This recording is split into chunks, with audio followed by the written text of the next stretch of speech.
ntabwo yakoze amahano, wenda njye mvuka habayeho amahano, ariko ntabwo ari umushumba wayakoze. Ku bantu batanzi bakunda kunyitira indirimbo asabye umukiranutsi, kuko niyo irakunzwe cyane mu gihugu cy'u Rwanda. Hanyuma ndirimba bavuga ngo umukiranutsi azibukwa. Hari aho bavuga ngo ibyago byaba byinshi cyane ku mukiranutsi, ndavuga ngo yarwara akaremba, yahiga akarumbya, yacuruza agahomba, ariko byanze bikunze umukiranutsi w'Imana azibukwa. Imana ishimwe, haleluya. Yahiga akarumbya, yanacuruza agahomba. Amagambo yawe ni menshi cyane ku mukiranutsi, imiryango yamuca bikemera, bakwita isuzugurwa, warwara ndetse ukaremba, ndetse ushobora kubura urubyaro, ariko byanze bikunze umukiranutsi azibukwa iteka. Ayo magambo ari muri Zaburi 112. Reka bayadusomera muri Bibiliya y'Igiswahili. Zaburi 112 umurongo waho ni uwa 6. Badusomere mu Giswahili, badusomere no mu Kinyarwanda. Umurongo wa 6 n'uwa 7 gusa, kugira ngo noneho nyiririmbe mwayumvise. Zaburi 112 umurongo waho ni uwa 6, usome no wa 7.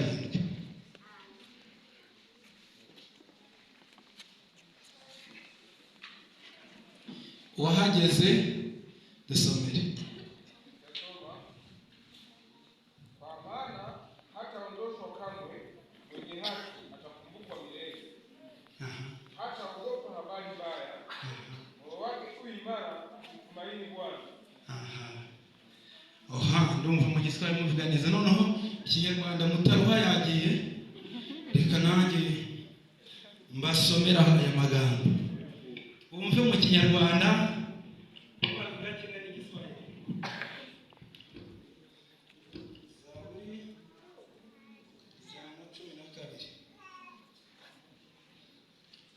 Zaburi 112 Bibiliya y'Ikinyarwanda ibivuga iki?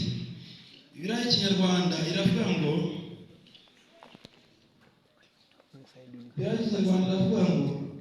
kuko atazanyeganizwa iteka, umukiranutsi azibukwa iteka ryose.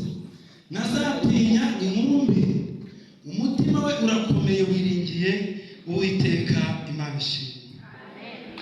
Kuko atazanyeganyezwa iteka, umukiranutsi w'Imana azibukwa iteka ryose.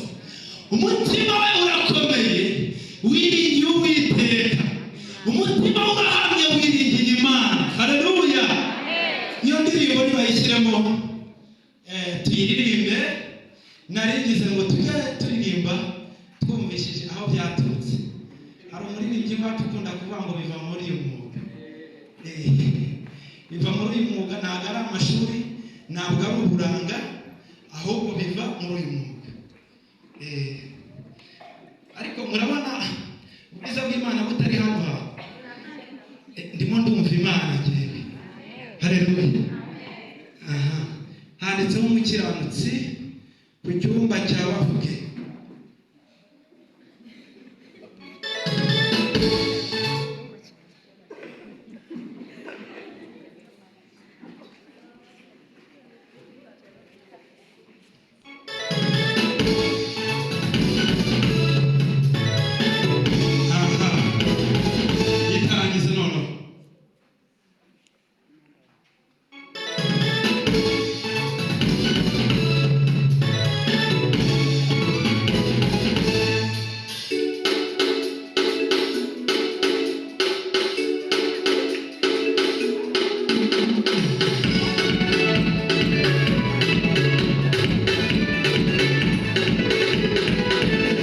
Umukiranutsi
akira